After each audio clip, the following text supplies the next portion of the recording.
मास्टरची degree घ्यायला गेलेला भारतीय डॉक्टर तिथे पार्ट टाइम जॉब करीत असतो आणि त्याच्या जॉबमध्ये काही लोक येतात आणि त्याला शूट करतात आणि मारून निघून जातात. नमस्कार, मी सुजाता, सोशल वर्कर सुजाता ह्या यूट्यूब चॅनलवरती तुमचं मनापासून स्वागत करते. समाजामध्ये अनेक आपराधिक घटना या घडत असतात, त्यामुळे मन खूप दुःखी होते, कष्टी होते, घाबरून जाते. पण कुठल्याही गोष्टीला घाबरायचं नसते, त्याला समोर जायचं असते, त्याला फेस करायचं असते. कारण रडायचं नसते, लढायचं असते. जनजागृती हा या कार्यक्रमाचा उद्देश आहे. आजची घटना ही आहे ती अमेरिकेमध्ये एक डॉक्टर मुलगा असतो, तो PG साठी गेलेला असतो. तो भारताच्या हैदराबादमध्ये राहणारा असतो. त्याच्यासोबत त्याची आई आणि एक भाऊ राहत असतो. तो अभ्यासात हुशार असतो. त्याने इथून BDS केलेलं असते, पण त्याला चांगल्या फ्युचरसाठी अमेरिकेला जायचं असते आणि म्हणून तो तिथे गेलेला असतो. त्याचं शिक्षण सुरू असते आणि सोबतच त्याचं पार्ट टाइम जॉब पण सुरू असतो. तो फ्यूल स्टेशनमध्ये जॉब करीत असतो. तिथे काही लोक येतात, संध्याकाळची रात्रीची वेळ असते. तिथे काही लोक येतात आणि त्याला शूट करतात, गोळ्या घालून त्याला मारून टाकतात आणि तिथून निघून जातात. इथे जेव्हा ही बातमी भारतामध्ये त्यांच्या घरी हैदराबादला कळते, तेव्हा आईचं रडून रडून खूप वाईट परिस्थिती असते. आईच्या डोळ्यातून सारखे अश्रू निघत असतात, कारण चंद्रशेखर हा त्यांच्या घरचा एकुलता एक मुलगा असा होता ज्याच्यावरती सगळ्यांच्याच खूप अपेक्षा होत्या. 4 वर्षापूर्वी चंद्रशेखरचे बाबा मरण पावलेले होते, त्यामुळे आईने कसं तरी दोन्ही मुलांना सांभाळलेलं होतं.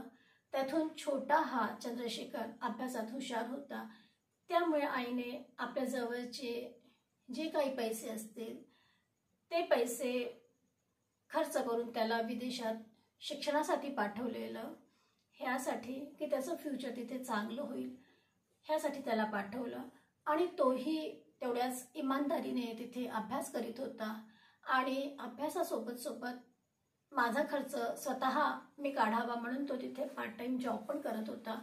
आणि तिथे काही लोक येतात आणि त्याला मारून टाकतात. तो हैदराबादचा आहे, तो इंडियाचा आहे, ह्यामुळे त्यांना कळते. कारण ज्या फ्यूल स्टेशनमध्ये तो जॉब करीत होता तिथे त्याचा पासपोर्ट असतो आणि त्याच्यावरून कळते की हा इंडियन आहे म्हणून. आईकडे हैदराबादला नातेवाईक, जवळचे सगळे लोक आईला भेटायला जातात, मिनिस्टर सुद्धा जातात आणि ते खूप विश्वासाने म्हणतात की आम्ही त्याला भारतामध्ये परत आणू, कारण अद्याप तो भारतात आलेला नाही आहे.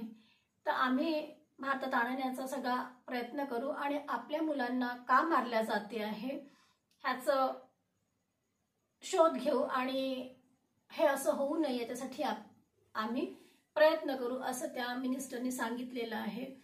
पण काही दिवसांपूर्वीच गुजरात मूळची लेडी ही अमेरिकेला ग्रॉसरी शॉपमध्ये शॉपिंगला जात असते.